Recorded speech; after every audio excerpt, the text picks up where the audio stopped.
Selanjutnya kami akan mempresentasikan tentang obat hormonal dan kontrasepsi.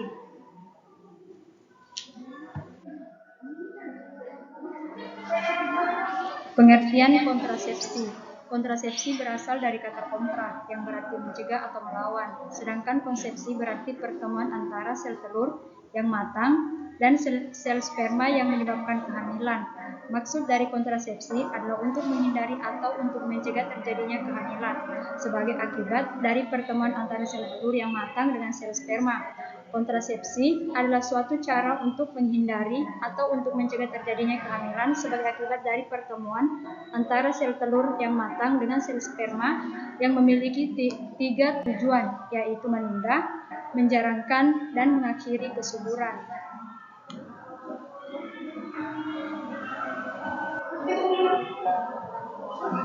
Kemudian ada pengertian kontrasepsi hormonal. Di sini dijelaskan di mana kontrasepsi hormonal itu merupakan salah satu metode kontrasepsi yang paling efektif dan reversibel untuk mencegah terjadinya konsepsi.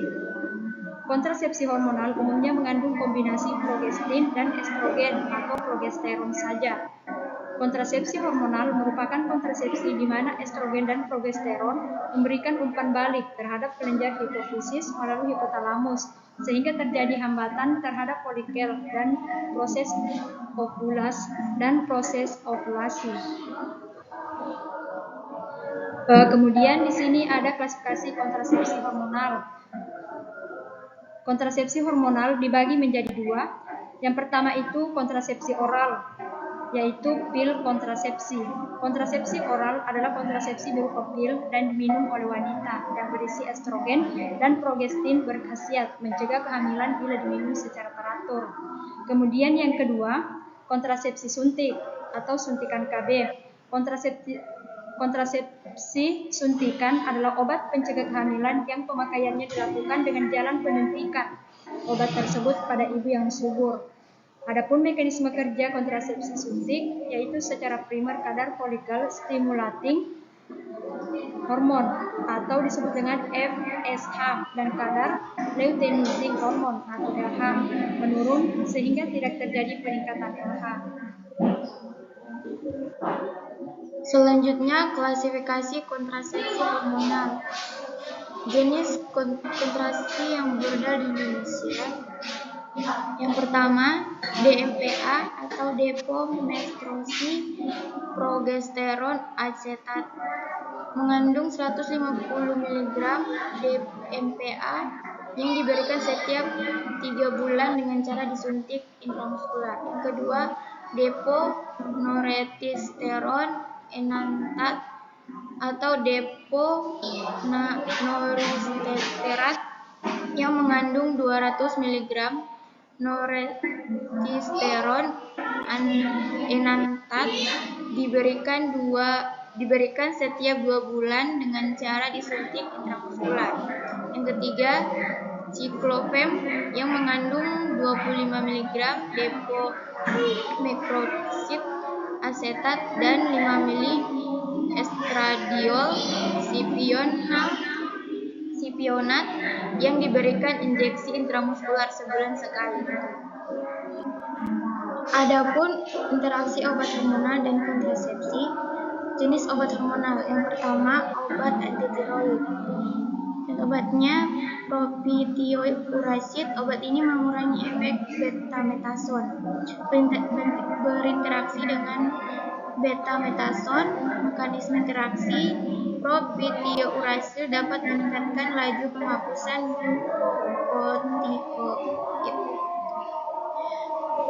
Jenis interaksi farmakokinetik dengan rekomendasi. Yang pertama, gunakan kombinasi dengan hati-hati. Yang kedua, meminta pasien secara klinis. Yang ketiga, sesuai dosis obat. Selanjutnya, interaksi obat hormonal dan kontrasepsi golongan antitiroid. Yang kedua itu carbimazole dan erythromycin. Obat carbimazole menyebabkan toksisitas adiktif dengan eritromisin. Mekanisme kerjanya, carbimazole menghambat metabolisme CYP3A4 di mediasi eritromisin sehingga efek samping peningkatan eritromisin. Jenis interaksi farmakokinetik. Untuk rekomendasi, gunakan kombinasi secara hati-hati. Selanjutnya untuk interaksi obat, golongan obat insulin. Yang pertama insulin dengan aspirin. Efek insulin ditingkatkan oleh aspirin. Mekanisme kerjanya, salisilat dapat menurunkan kadar glukosa darah dan meningkatkan rangsangan sekresi insulin melalui penghambatan sintetis prostaglandin. Jenis interaksi farmakodinamik. Untuk rekomendasi, gunakan kombinasi dengan hati-hati dan pantau kadar glukosa darah. Yang kedua, insulin dengan bisoprolol. Efek insulin ditingkatkan oleh bisoprolol. Untuk mekanisme kerja, beta blocker terutama agen non-selektif dapat meningkatkan penurunan glukosa darah, menyebabkan hipoglikemia. Jenis interaksi farmakodinamik. Untuk rekomendasi, yang pertama gunakan kombinasi dengan hati-hati, yang kedua memonitor glukosa darah, yang ketiga memantau pasien secara klinis. Adapun selanjutnya yaitu obat hormonal estrogen dan progesteron. Adapun contoh obatnya yaitu norepinephrine berinteraksi dengan obat teofilin. Adapun mekanisme interaksinya yaitu kontrasepsi oral kombinasi dapat menghambat metabolisme teofilin. Jenis interaksinya yaitu farmakokinetik. Adapun rekomendasinya yang pertama yaitu pantau tanda-tanda keracunan obat, kedua memonitor kadar obat, ketiga gunakan kombinasi dengan hati-hati. Adapun pada contoh obat kedua yaitu norgesterel dan berinteraksi dengan obat eupilium. Adapun pada mekanisme kerjanya yaitu dapat meningkatkan konsentrasi serum eupilium, dan jenis interaksinya yaitu farmakokinetik, dan rekomendasinya yaitu yang pertama pantau kombinasi, dan kedua itu memonitor toksisitas obat. Pada interaksi obat kortikosteroid, yang pertama yaitu metilprednisolon. Metilprednisolon menyebabkan toksisitas aditif dengan aminofilin, berinteraksi dengan aminofilin. Adapun mekanisme interaksinya yaitu penggunaan bersamaan dapat menyebabkan kehilangan kalium aditif yang mengakibatkan hipokalemia.